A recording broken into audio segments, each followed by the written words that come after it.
Então, como quem é de casa oferece a vaga, então eu estaria, né, fazendo uma apresentação do Enlace. Acho que a grande maioria já me conhece, já sabe o que o Enlace faz. O que eu tenho para dizer é que é maravilhoso o que a gente faz aqui e que quem não conhece, venha conhecer, porque efetivamente é disruptivo, é inovador. Mas eu queria agora dar o espaço para nosso último painel, nesse cenário, que é o painel da longevidade.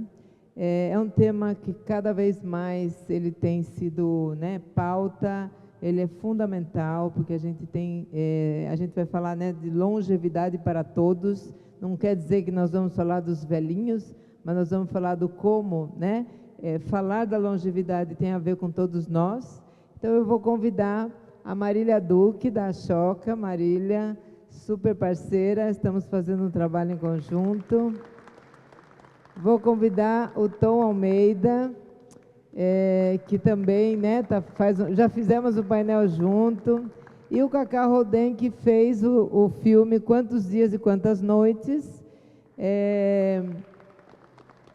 Queria comentar para vocês que eles ficaram para o final, mas não porque são menos importantes, na verdade porque a gente se reorganizou. Então eu pediria aí uma atenção especial para esse tema que vai ser o do futuro. Vou passar a palavra para a Marília. Olá, Raquel, obrigada. Olá a todos e todas. Tom, Cacau, né, sejam bem-vindos em nome da Facens e do festival. E a gente vai começar passando um pequeno trailer aqui para abrir os trabalhos da nossa discussão. Queria só fazer um parêntese, que a gente não podia estar, eu estava ouvindo a palestra do Henrique, a gente não podia estar num lugar melhor nesse final, porque se a palavra ajudar o outro, né, fazer algo por alguém, não está relacionado a um projeto de felicidade, a gente precisa pensar um pouco e foi uma grata surpresa saber que a gente vai pegar também um gancho daí. Então, se a gente puder passar o trailer. A gente trabalhou tanto para viver mais, mas eu quero acrescentar vida aos dias, ou eu quero acrescentar simplesmente dias à vida? Abre o olho. A coisa mais importante deste século vai ser envelhecimento. Esse negócio de envelhecer é engraçado porque quanto tempo tem uma vida inteira? Será que tem a ver com o tempo cronológico? Dizem que a pessoa que vai viver 150 anos já nasceu. Quais são as condições que a gente está oferecendo para essa pessoa viver? Onde ela vai viver? Como falar de longevidade nesse contexto? O primeiro direito ameaçado que nós temos é o direito à vida. A gente resiste por pura teimosia de viver. A gente vive porque gosta de viver e gosta do que faz. Não precisa estar doente, não precisa estar morrendo para você dar valor na vida.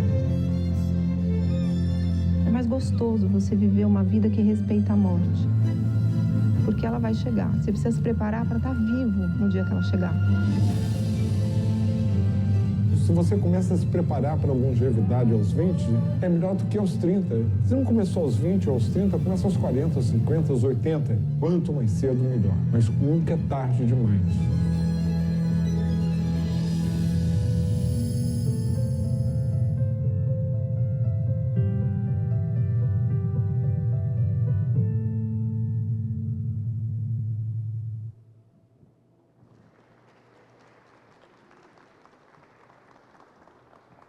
E a gente tem, né, a alegria de estar aqui hoje com o Cacau, que é o diretor do filme Quantos Dias, Quantas Noites, e o Tom, do Instituto Infinito, que é uma das pessoas entrevistadas nesse filme.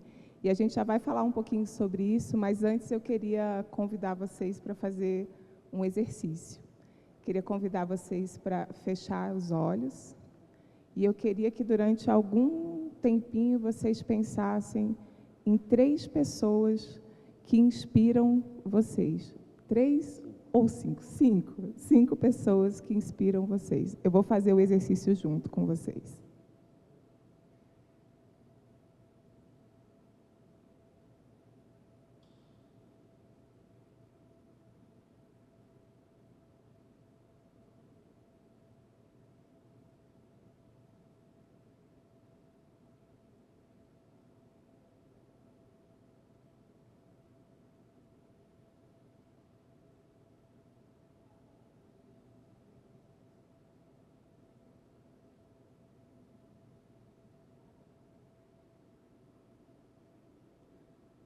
Podemos retornar? Todo mundo conseguiu pensar em 5 pessoas? Funciona o microfone se eu descer aqui? Então, eu queria começar fazendo uma pergunta. Quais são as idades das 5 pessoas que inspiram você? Você tem uma ideia? 74, 38. As outras eu não tenho certeza, mas em torno de 60 anos. E a quarta, 80 anos. E a quinta, 30. Obrigada. E você sabe me dar uma ideia de quais são as 5 pessoas, qual a idade delas, as pessoas que inspiram você? 45, 65, eu acho que é mais essas 2 idades. Obrigada. A gente começa com essa pergunta porque, se a gente tivesse ouvido muitas respostas numa só faixa etária, a gente estaria começando esse painel com um problema. Então, que bom que a gente teve essa diversidade nas respostas, mas eu vou abrir já para a gente comentar um pouco por que é importante a gente ter referências de todas as idades, né? A gente ser inspirado por pessoas de todas as idades. Tom, quer começar?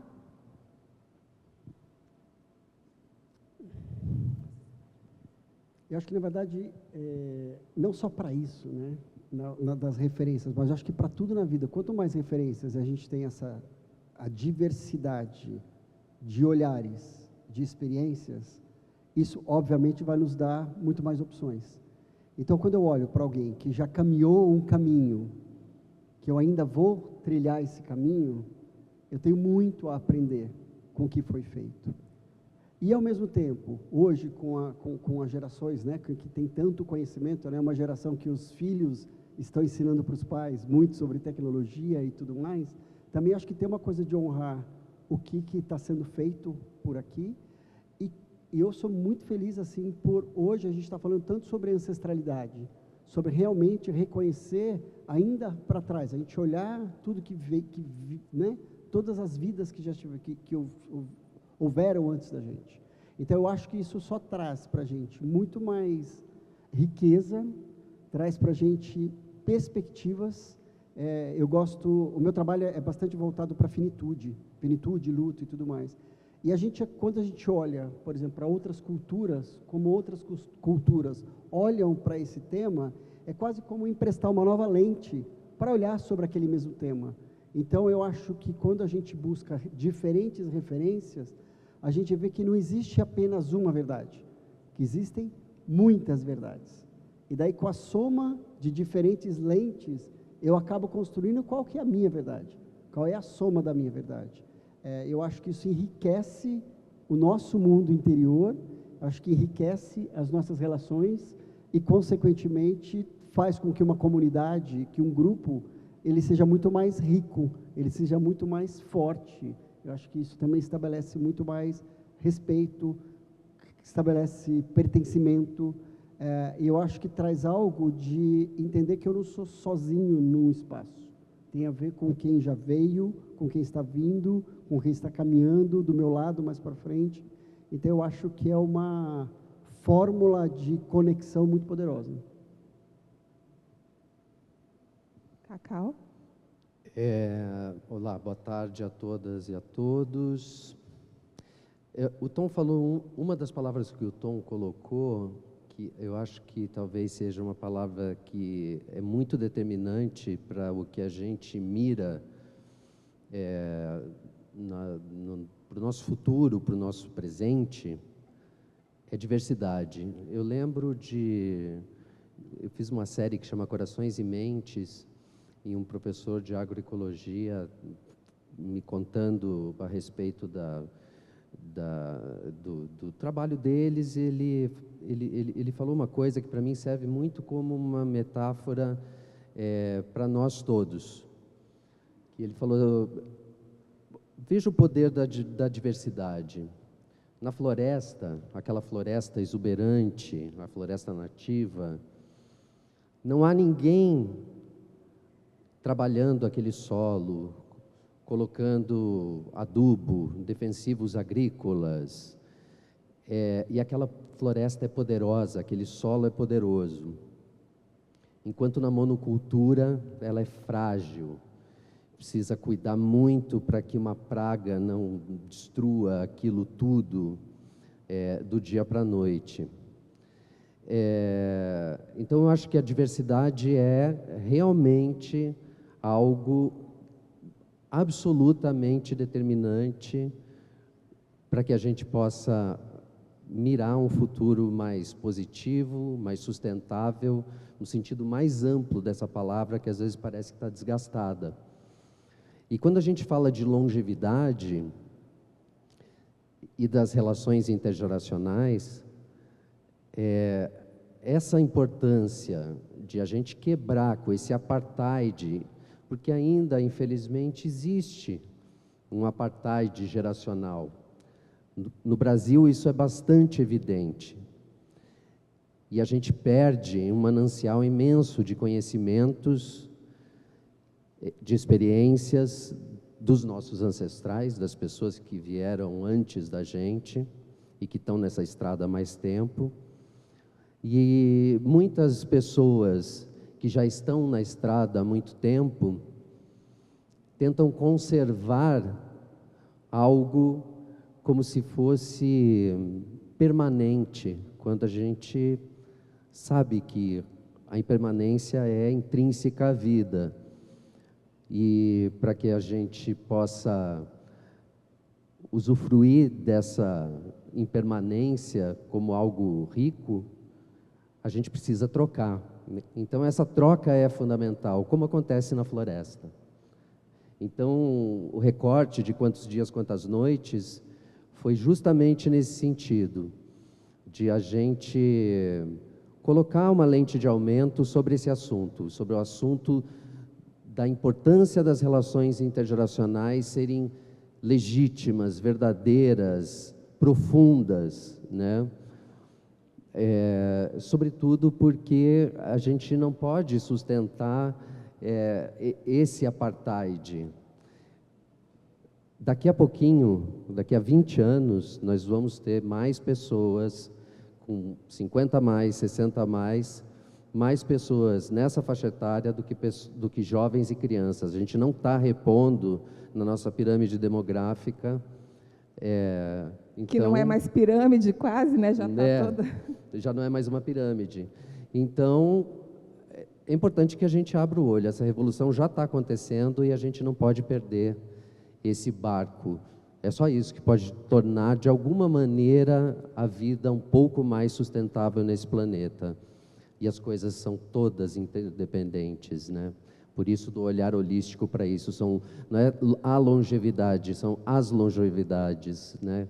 Que andam paralelamente, não só da nossa espécie, né? Então, acho que o recorte é esse, né? As relações intergeracionais são... É que o Cacau falou sobre apartheid, eu lembrei também de um conceito africano que fala do Ubuntu, né? Que o Ubuntu, eu sou porque você é. E quando a gente realmente consegue incorporar esse pensamento, e nessa tua pergunta, de eu entender das referências, e para cada uma dessas referências, eu olhar, eu sou porque você é, eu também olho para mim e entendo essa multiplicidade do que eu sou também. Que eu não sou apenas uma coisa, que eu sou essa constituição de muitas outras pessoas e de muitas outras identidades. Eu acho que se a gente passar a se olhar um pouco dessa forma tão múltipla, eu acho que muitas coisas estariam melhor hoje em dia. Então, acho que eu só quis colocar também essa... Tem duas coisas que eu gosto muito da fala de vocês. Primeiro, quando vocês dois falam da questão de estar juntos, né, geracionalmente falando de verdade, né? A gente fala de troca intergeracional, mas o que vem a ser essa troca genuína, né? E quantos dias, quantas noites fala muito do que será essa troca em relação ao cuidado do outro, né? E eu gosto muito da metáfora desse eu que só existe quando o outro entra, né, nessa alteridade, mas também da floresta, que é tão forte, tão mais poderosa na diversidade. E aí queria perguntar aqui, quem sabe o que é idadismo? preconceito contra o idoso. Mas o idadismo, ele também é preconceito baseado na idade. Então, é preconceito contra os jovens, preconceito contra os velhos, dependendo de que lado você está. A gente nunca vai conseguir ser essa floresta forte e diversa, né? Veja quando você entra, por exemplo, no mercado de trabalho, né? O jovem, ele é jovem demais. Não, você é velho demais, vai embora. Então, como é que a gente faz para conciliar esse caminho e para conciliar esse caminho nessas novas necessidades que virão com esse envelhecimento de que a gente está tratando, né? Então, acho que um próximo ponto, e o Tom é especialista nisso, Cacau ficou especialista nisso, mas, assim, nessa troca intergeracional, qual que é o papel da gente ter essa convivência na ideia que a gente vai ter de que, olha, a gente está aqui nesse mundo agora juntos, mas não estaremos aqui juntos para sempre, né? Então, até brinquei com o título do filme Quantos Dias, Quantas Noites, que é quantos dias juntos, quantas noites vivos juntos, né? Então, queria que pode começar o Tom falando um pouquinho qual que é a importância desse convívio geracional nessa consciência da nossa finitude. Eu estava no outro painel, assistindo o painel da Bel Mayer, e dela citou... oh, meu Deus! Hooks. Tudo sobre o Amor. Me subiu o nome dela agora, da autora. Tudo sobre o Amor, que eu estou lendo e tudo mais. E ela tem um trecho... Bell Hooks. Bell Marx, Bell Hooks. Me deu branco. E nesse livro, Tudo sobre Amor, e daí tem uma parte que ela fala assim, que ela recebeu um diagnóstico, ela estava desconfiada, ela recebeu, foi fazer um exame que estava sinalizando um câncer. E no período dela ela guardar esse diagnóstico, e ela falou, eu não estou preparada para morrer, porque ela estava nessa pesquisa sobre o que é o amor. E ela falou, eu ainda não descobri o que é o amor, eu não estou pronta para morrer. Então, eu achei isso muito incrível, assim, que traz essa importância da morte, da finitude, que ela coloca, e da forma como ela colocou, de uma forma tão bonita, de falar assim, a morte deu para ela a perspectiva de um propósito. Eu não posso morrer ainda, porque eu tenho que descobrir o que é o amor. Então, acho que o papel da morte e da finitude, da consciência, nos traz prioridade, nos traz escala de importância, nos chacoalha, nos tira de um lugar de distração, porque a vida a gente acaba ficando distraído, né? Porque a gente é engolido por tudo, e tudo que realmente é prioridade fica para depois.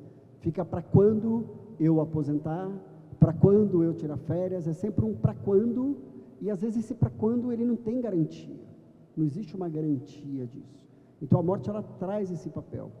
E outra coisa que tem a ver com o idadismo, e tem a ver com isso, evitar, a pessoa fala assim, não, Deus me livre ficar velho.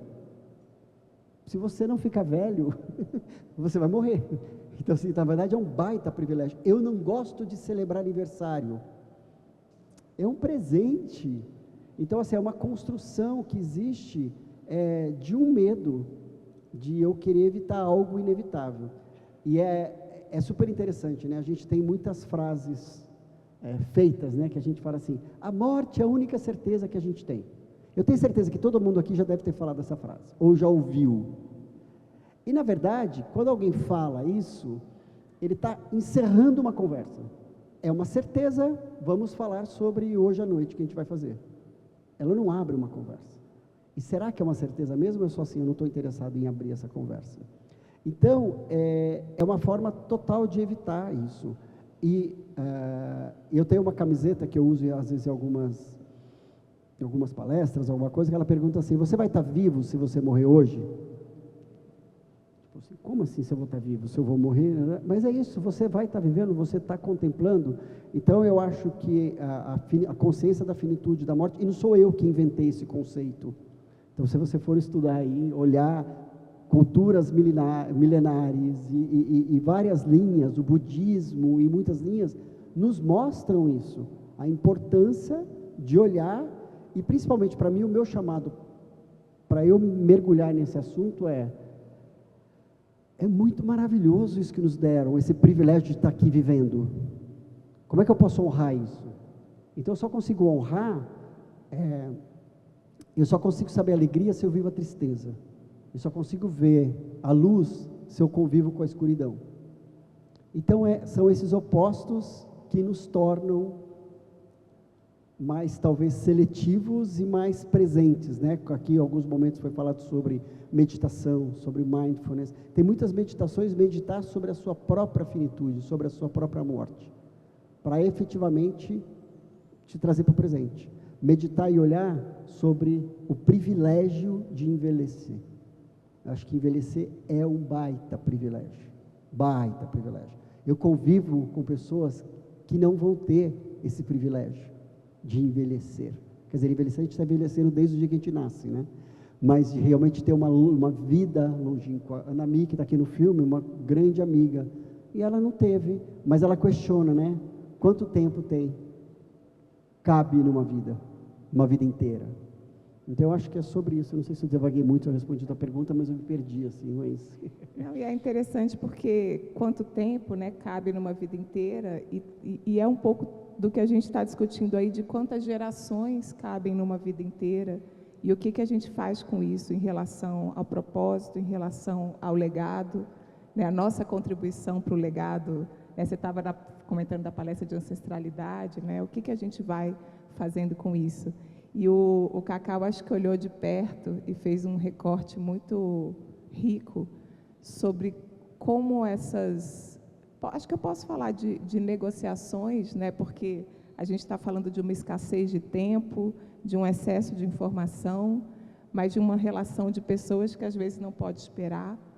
E você tratou em particular desse pedaço, né? Quando se exige um cuidado e uma atenção do outro, e esse outro... nessas gerações que coabitam, né? Então, se você pudesse trazer um pouquinho do que você aprendeu com isso. Bom, para chegar nesse lugar, eu preciso fazer uma introduçãozinha. Quando surgiu a ideia desse filme, a Marta Piponzi idealizou isso, né? Ela foi bastante visionária de propor que falássemos sobre longevidade. E nós que fazemos filmes, é quase o processo de um mestrado, né, que você faz, porque você fica ali envolvido 3 anos, 5 anos, você não pode sair falando bobagem por aí, né? Embora isso aconteça às vezes, mas ali a gente tem um grupo que é muito coeso e muito dedicado a aprofundar as discussões. E, durante essa pesquisa, uma das coisas que surgiram era que haviam estudos científicos que diziam que o homem que vai viver 150 anos já está entre nós. Eu acho que essa foi a premissa toda, né, do filme, porque isso me incomodou profundamente. Não por inveja dele, dessa pessoa que já nasceu, mas, sobretudo, porque essas longevidades, elas se cruzam. Então, essa mesma ciência está nos alertando, e nós estamos vivendo isso hoje, nesses dias, muito fortemente, né? O nosso planeta, nós estamos morrendo o tempo inteiro, ok, esse é o ciclo da vida, mas nós estamos acelerando muito isso na nossa casa, é a única casa que nós temos. Então, essa pessoa que vai viver 150 anos, vai viver aonde, como e quem terá direito a ter uma vida longa, cronologicamente. Porque no nosso ideário é isso, né? Aquela pessoa é muito longeva, ela tem 100 anos. E o que o Tom falou a respeito da Ana Mi, coloca essa relativização, né? Se longevidade é tempo cronológico ou é um tempo rico, intensidade de vida. Então, tudo isso está muito conectado, né?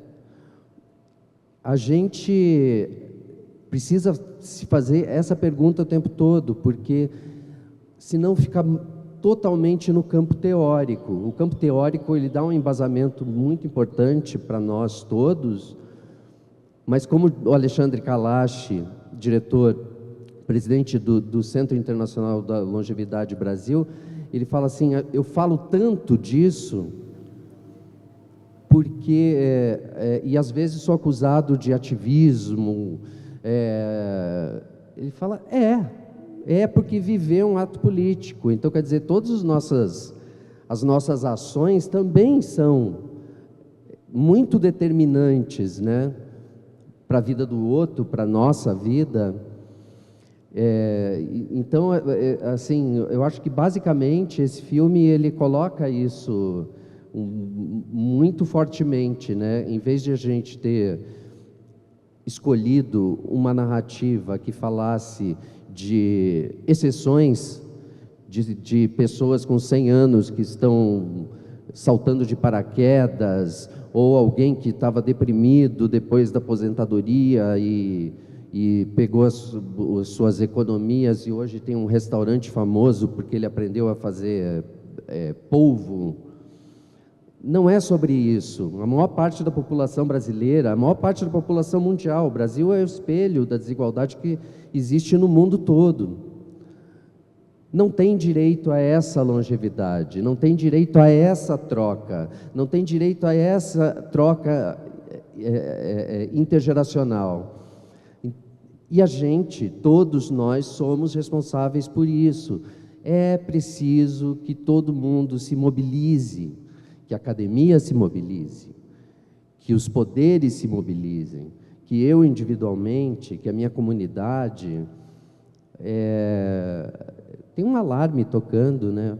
E a gente está um pouco apático, olhando para isso como se estivesse olhando o scroll infinito do Instagram. Não é Instagram, é a vida real, né? E toda essa discussão aqui está fincada no mundo, na realidade, com pessoas que estão vivendo e morrendo ao mesmo tempo, o tempo todo. Então é importante que a gente fale de finitude de uma maneira mais ampla, o mais amplo possível, né?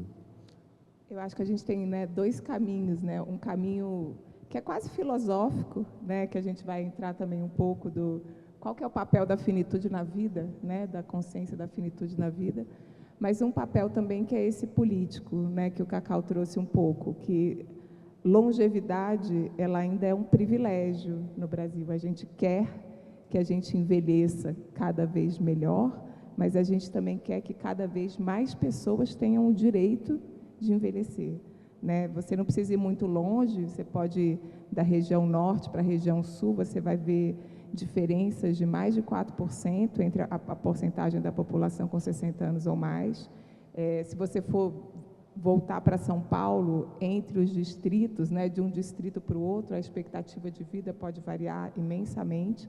Então, também tem esse desafio, e tem esse desafio especialmente relacionado ao cuidado também, né? E o cuidado, quem que vai cuidar de quem? Eu acho que se estamos todos envelhecendo, essa é uma pergunta que fica também. E eu quero agora deslanchar um pouco na questão... Quanto tempo a gente tem? 12. Eu queria falar mais um pouco, o que vocês acham da gente falar mais um pouco da questão de propósito? O que a consciência faz com isso, né? A consciência da morte, da finitude. E eu queria acrescentar, eu fiz a minha pesquisa de doutorado foi sobre envelhecimento também. E eu trabalhei com pessoas idosas de São Paulo e fiz entrevistas em profundidade. E eu queria perguntar quem que elas achavam que ia cuidar delas quando elas ficassem mais velhas.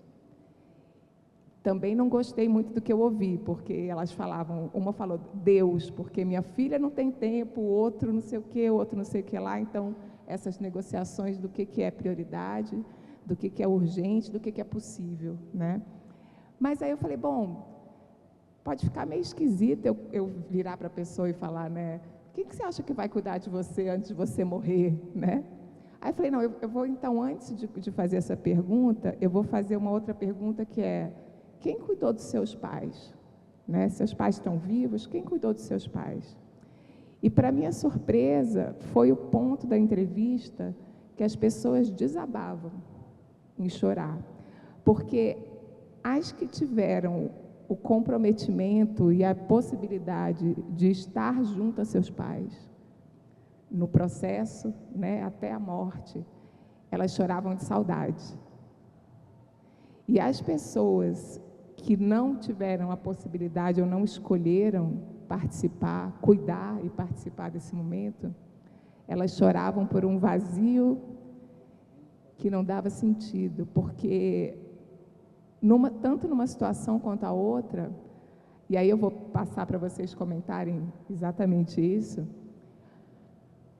a consciência daqueles que vieram antes de nós morreram ou estão morrendo, dá um alarme de urgência, né? A urgência de viver. E aí, como viver, né? Então, a gente tem 10 minutos, não sei quem que quer começar, Tom ou Cacau. A gente está falando, né, sobre natureza, sobre isso que a gente está vivendo, né, essas queimadas, a gente não sabe se está nublado ou se está com fumaça, né? E eu acho que a natureza, ela é tão maravilhosa, que até todo esse ciclo é um baita ensinamento, um ciclo nosso de impermanência, e que a gente perdeu, porque a gente começou a terceirizar isso, né? Então, quando começou toda a evolução da medicina, a descoberta da penicilina, e todas as descobertas de curas e tudo mais, que é tudo isso muito maravilhoso, então eu não estou falando mal disso tudo, acho que tudo isso é muito maravilhoso, mas a gente acabou se desconectando, porque a gente acreditou numa fábula que ia dizer assim, a gente é eterno, a gente vai vencer essa questão, a gente não vai morrer, então agora vamos acabar com tudo, porque não tem fim. E antigamente, antes de tudo, a gente vivia os processos de morte. A gente não tinha como curar, então a gente ia cuidar. E as pessoas eram cuidadas até a morte. E depois da morte, a família cuidava do corpo, ela que cuidava de todo esse processo. E agora a gente está na busca desse resgate do cuidar. E quando você tem a oportunidade de realmente estar vivendo com uma pessoa que está caminhando para o fim, e daí a gente tem e não é fácil, zero vou romantizar. Outro dia fizeram um recorte de uma entrevista que eu dei, e daí escreveram assim, como é que é? O vendedor de morte gourmet, como se eu estivesse gourmetizando a morte. Zero, é difícil pra caramba, é muito sofrido, e é um sofrimento emocional, cuidar é um sofrimento físico, de exaustão, de sono e tudo mais. E ao mesmo tempo, essa é a beleza, a gente está tão exausto que a gente faz assim, ó. A gente se abre, a gente se entrega. Então é onde as duas partes têm uma possibilidade de conexão, de intimidade, de conhecimento que talvez um pai e um filho não tenham vivido a vida inteira. E também a morte ou uma doença é uma possibilidade de cura de outras camadas absurdas. Então é esse ponto que eu estou fazendo com a natureza. Ela é tão maravilhosa que até esse processo ele nos traz muito crescimento. Não tem como você sair dessa experiência de cuidado no limite e sair a mesma pessoa. Então é quase uma reciclagem humana, de a gente viver isso e sair, nos tornar melhores seres humanos. Então eu acredito muito nessa oportunidade. Eu tive a oportunidade de cuidar do meu pai. E quando eu conto da história de como ele morreu, eu pude cuidar do corpo do meu pai. A gente tinha uma questão de eu fazer a barba dele, quando eu ia visitá-lo, era uma coisa de intimidade. E depois que ele morreu, eu pedi para a enfermeira, você pode dar um minuto no quarto? Eu nem falei o que ia fazer. Daí eu e minha irmã, a gente pegou uma bacia e a gente fez a barba do meu pai, como um último ato de amor e de cuidado. Então a gente pode cuidar até do corpo dele. Então eu conto isso assim, ó, meu coração faz... Que amor, que bom poder fazer isso. Então, e eu recebo muitos depoimentos sobre isso, da possibilidade de ter vivido alguma coisa. Já recebi depoimentos quando eu falei isso em algum lugar. Então, eu fiz a barba do meu pai. Sabe, são isso, essa possibilidade de amor, que é sobre isso. Porque no final, O que vale é a conexão, é essa mais puro amor, não é o que construiu.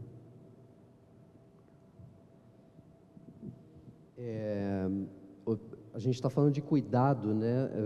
Tem uma outra questão que eu não sei se a gente tem consciência plena, né, coletivamente disso, muitas pessoas sim e outras não, mas de que se sonhamos com uma vida longeva do ponto de vista cronológico e do ponto de vista da dignidade humana, né, inevitavelmente todos nós precisaremos de cuidados.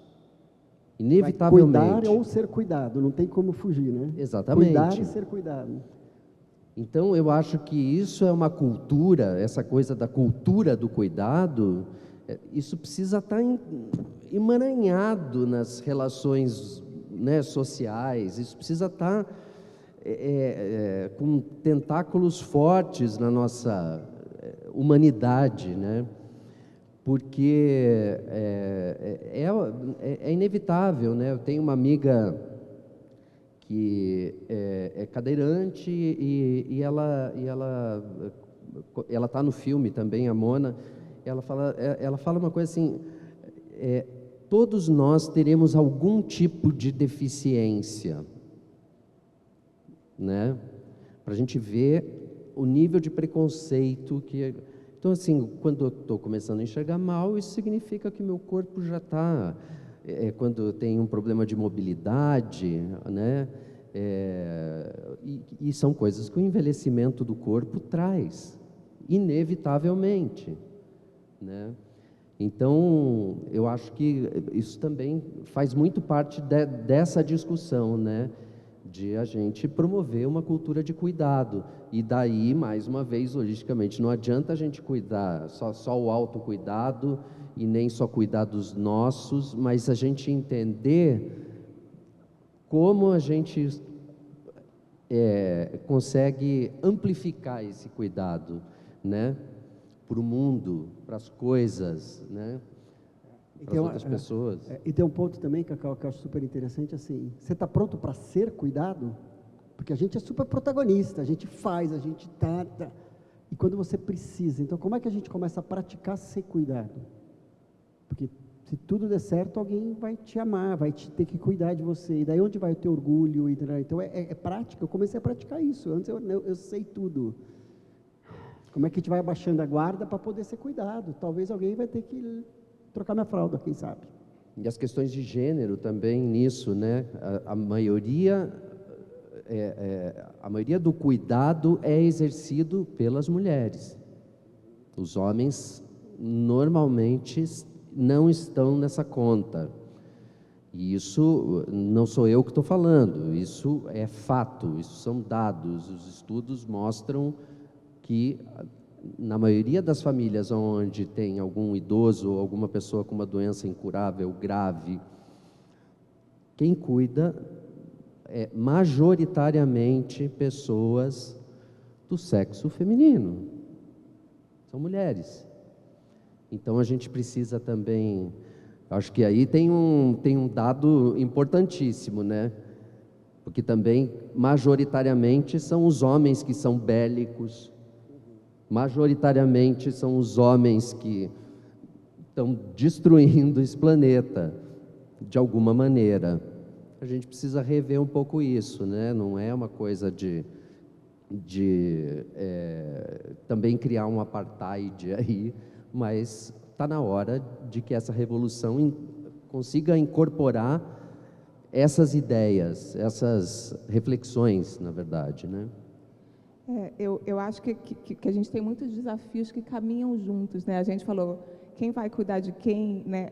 A gente também fala, e o filme fala muito disso também, né? Cuidar de quem cuida, deixar ser cuidado, e aí, invariavelmente, a gente está falando também de políticas que deem conta desse cuidado para que a mulher não fique sobrecarregada mais uma vez, né? O cuidado, primeiro era cuidado com os filhos, agora com a geração sanduíche, a mulher cuidando dos filhos, às vezes cuidando dos netos, às vezes cuidando dos pais mais idosos. Então, como é que a gente faz para equalizar isso, né? Recentemente, a gente teve, né, a inclusão de cuidados paliativos, né, dentro da política de saúde, que foi um grande passo, um grande ganho, mas ainda tem, né, muito por vir nesse sentido, né, de como cuidar. Mas um fato é, todos precisaremos de cuidado, né? Ou seremos cuidadores, ou seremos cuidados, ou as duas coisas. Então, como que a gente faz isso e como que a gente volta um pouco para esse tema, né? Como equalizar o cuidado dentro de uma geração, de uma relação de bem-estar, né? Então, invariavelmente, o cuidador vai precisar de suporte também, né? Vai ter uma série de variáveis aí que vão ter que ser equalizadas para que se tenha um bem-estar também nesse momento, né? Como você falou, eu falo de peito cheio, eu pude fazer isso pelo meu pai, é um privilégio, né? Assim, então, não sei se vocês querem fazer mais algum comentário. Eu quero uns minutinhos finais, porque eu vou mostrar para vocês depois em primeira mão alguns dados de Brasil sobre um mapeamento que a Choca fez e, felizmente, no nosso caso, eu vou mostrar daqui a pouquinho a questão... encerrou.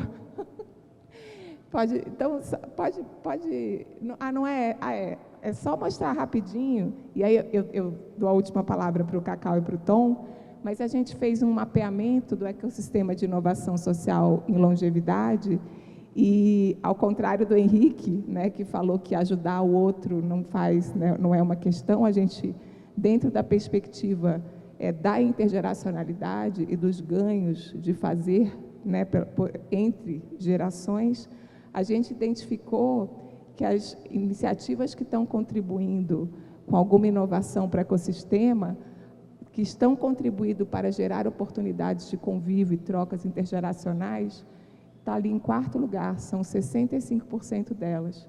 Mas quando a gente pergunta entre essas 4 prioridades, que são as 4, não são prioridades, mas são 4 frentes de trabalho que a Choca está trabalhando, uma delas, a conexão social e a colaboração intergeracional na longevidade, essa é a maior contribuição, é o ponto que as iniciativas mapeadas identificam como prioridade.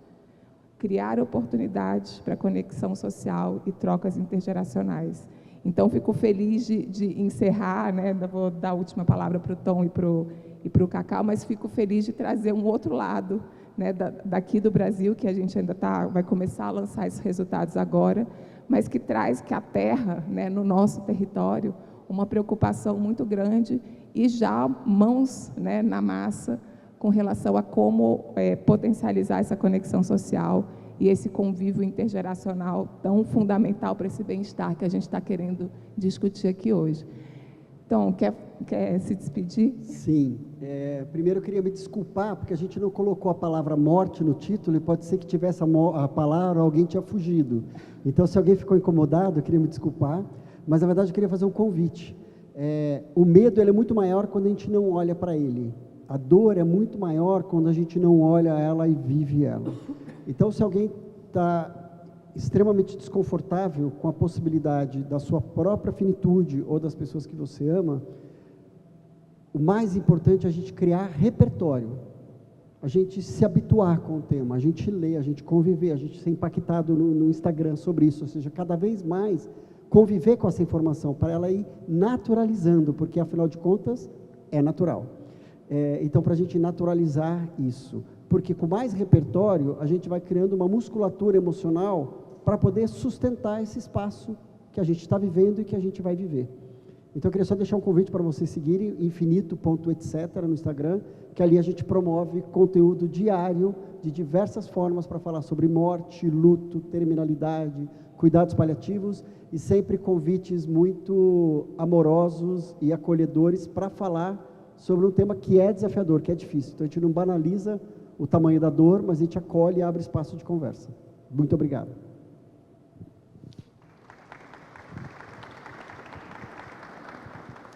Muito importante isso que o Tom colocou. Reitero esse convite, eu acho que ele é bastante transformador. Eu vou deixar um serviço. Os nossos filmes, eles são filmes de impacto social, sobretudo, né? Que trazem questões filosóficas, questões culturais, questões políticas, porque tudo está no mesmo caldeirão, né? Sempre. O Quantos Dias, Quantas Noites é um filme que estreou em outubro do ano passado e ele já começou com uma política de democratização do cinema. Na primeira semana já o filme ficou em várias salas pelo Brasil gratuitamente para qualquer cidadão, cidadã brasileira assistir ao filme. O filme está disponível, aqui tem um... Ah, não está. Eu achei que ia estar um QR Code, mas eu vou dizer os canais onde vocês podem assistir ao filme.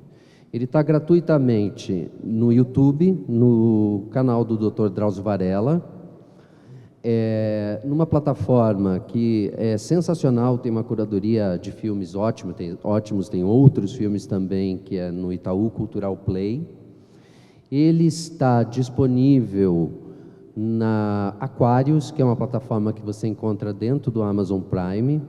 Se gostarem, divulguem, né? Afinal, é um assunto que diz respeito a todos nós, inclusive vocês estão já mais velhos do que a hora que a gente começou aqui a nossa conversa, e será assim, né? Progressivamente. Então, esse filme é para vocês todos. E muito obrigado pela escuta, muito obrigado à equipe toda da Facens, à equipe de produção. É isso. Obrigado, gente. Encerrando, obrigado, Tom, obrigada, Cacau. E um conselho para a gente levar daqui: todo dia, quando acordar de manhã, se pergunta quantos dias, quantas noites, e vamos tocar o dia da melhor forma possível e juntos. Eu vou deixar uma provocação. Se você soubesse que você vai morrer daqui 1 hora, tipo, daqui 1 hora, para quem você ligaria e o que você diria? 1 hora, uma ligação, para quem e o que você diria? Como a gente não tem certeza se tem 1 hora ou não, liga para essa pessoa e fala o que você pensou agora.